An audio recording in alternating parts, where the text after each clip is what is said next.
July 5 నీతి వస్త్రాలు. నేను నీతిని వస్త్రముగా ధరించుకుంటుని, అది నన్ను కప్పుకొనెను. నా న్యాయ ప్రవర్తన నాకు నిలువుటంగియు పాగాయు ఆయను. యోబు 29:14. లోక సంబంధమైన కిరీటాలు, రాజనగలు విలువలో హృదయ యథార్థతతో ఏ మాత్రము సరితూగవు. ఎందుకంటే నీలోని సత్యము నీ హృదయాన్ని దేవుని స్వంత పోలిక చొప్పున మారుస్తుంది. ఆయన స్వభావంలోని సరళతలోను పవిత్రతలోను నిన్ను ఆయనలాగా మార్చగలిగింది మరేదీ లేదు.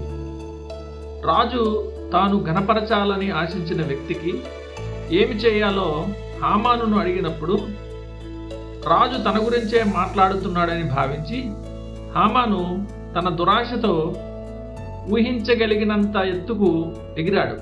అయితే దేవుడు నీకు యథార్థతను అనుగ్రహించినప్పుడు ఆయన నీ ఆత్మకు తన స్వంత వస్త్రాలనే ధరింపజేస్తాడు.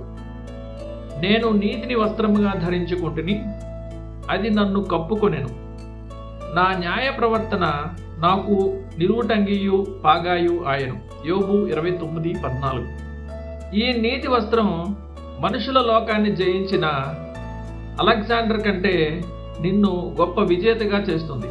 ఎందుకంటే నువ్వు దురాశలతో దయ్యాలతో కూడిన లోకాన్ని ఓడించావు. నువ్వెప్పుడైనా ఒక కప్పను చూసి అటువంటి వికారమైన ప్రాణిగా కాకుండా నిన్ను ఒక మనిషిగా సృష్టించినందుకు దేవునికి కృతజ్ఞతలు చెప్పుకున్నావా?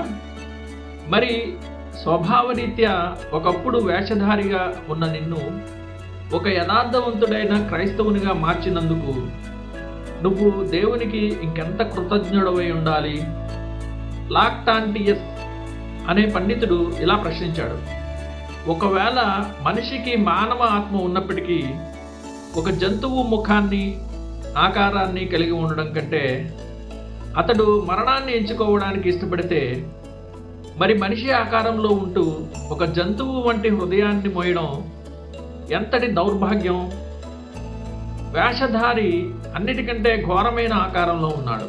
ఎందుకంటే అతడు ఒక పరిశుద్ధుని ముసుగులో జంతువు వంటి హృదయాన్ని మోస్తున్నాడు. మనం ముందుగా గమనించినట్లుగానే యథార్థత నిన్ను ఎల్లప్పుడూ తొట్టిల్లకుండా లేదా సందేహపడకుండా కాపాడలేకపోవచ్చు. కానీ క్రీస్తుతో నీకున్న రక్త నిబంధన నిన్ను అంతిమ భ్రష్టత్వం లేదా విశ్వాస త్యాగం నుండి తప్పకుండా భద్రపరుస్తుంది. ప్రస్తుతం నీ చేతిలో ఉన్న కృప చాలా తక్కువగా అనిపించడం వల్ల నీ ఆత్మీయ భద్రతను నువ్వు శంకించడం సహజమే. నా ప్రయాణపు ముగింపు స్థానానికి ఈ బలహీనమైన కాళ్ళు నన్ను నిజంగా చేర్చగలవా?